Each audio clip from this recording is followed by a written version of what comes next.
TS news కి స్వాగతం.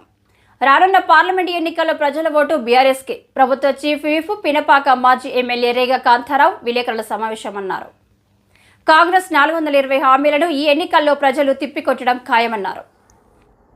ములుగు జిల్లా ఏటూరు నాగారం బీఆర్ ఫంక్షన్ హాల్లో బీఆర్ఎస్ పార్టీ జిల్లా ఇన్ఛార్జి జిల్లా పరిషత్ చైర్మన్ బడే నాగజ్యోతి ఏర్పాటు చేసిన విలేకరుల సమావేశానికి ముఖ్య అతిథిగా హాజరైన పినపాక మాజీ ఎమ్మెల్యే ప్రభుత్వ చీఫ్ విప్ రేగా కాంతారావు మాట్లాడుతూ కాంగ్రెస్ పార్టీ 420 హామీలతో ప్రజలను మోసం చేసి గద్దెనెక్కిందన్నారు.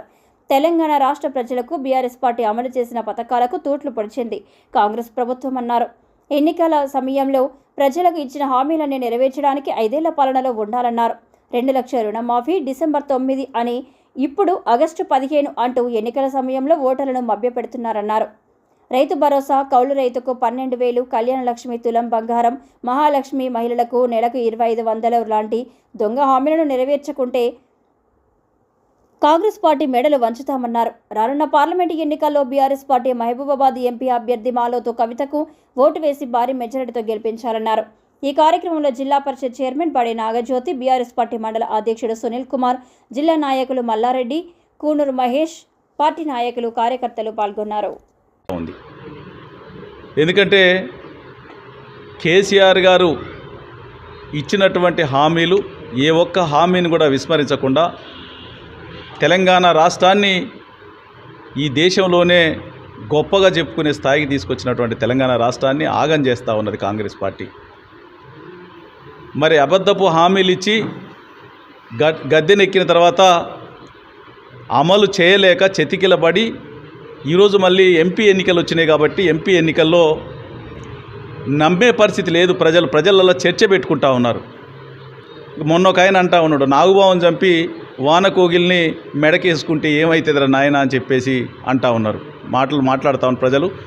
మేము రోడ్ల మీద కనపడితే అన్న నమస్తే, మళ్ళీ మన పార్టీ వస్తుంది, మీరేం అధైర్యపడొద్దు, మేము మోసపోయినాం, నమ్మి ఓట్లు వేసినామని చెప్పేసి అంటా ఉన్నారు.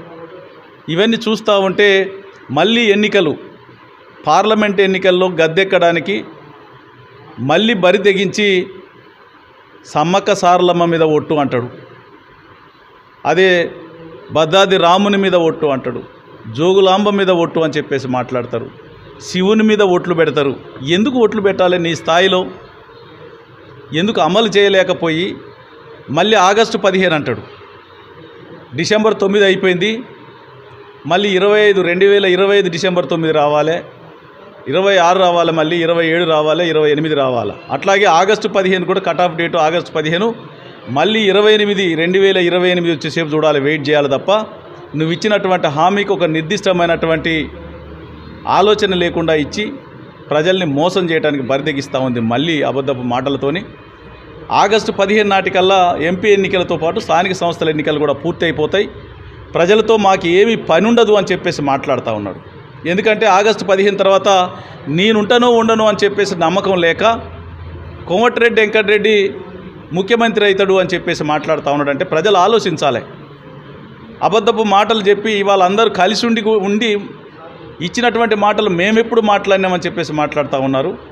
మరి రేపు ఆయన డిసెంబర్ తర్వాత ఏమవుతుందో తెలియనటువంటి పరిస్థితి. ఈ ప్రభుత్వం ఏది తుమ్మితే ఊడిపోయేటువంటి ముక్కు లాంటి ప్రభుత్వం, ఉంటుందో పోద్దో తెలియనటువంటి ప్రభుత్వం. దీన్ని నమ్మితే గోదావరిలో బరితోకబట్టి గోదావరి ఈదినట్టే అవుతుందని చెప్పేసి తెలంగాణ గొంతుకుగా తెలంగాణ ప్రయోజనాలు కాపాడేటువంటి పార్టీగా కేసీఆర్ గారి నాయకత్వంలో 100కు 100% ఇచ్చినటువంటి 400 హామీలు అమలు చేసేంతవరకు వదిలిపెట్టేటువంటి ప్రసక్తే లేదు అని చెప్పేసి బీఆర్ఎస్ పార్టీ గెలిస్తేనే తెలంగాణ ప్రయోజనాలు కాపాడుతుందని చెప్పేసి పార్లమెంట్లో మరి గొంతెత్తామని చెప్పేసి తెలియజేస్తూ సెలవు తీసుకుంటా ఉన్నా. జై హింద్, జై తెలంగాణ, జై కేసీఆర్.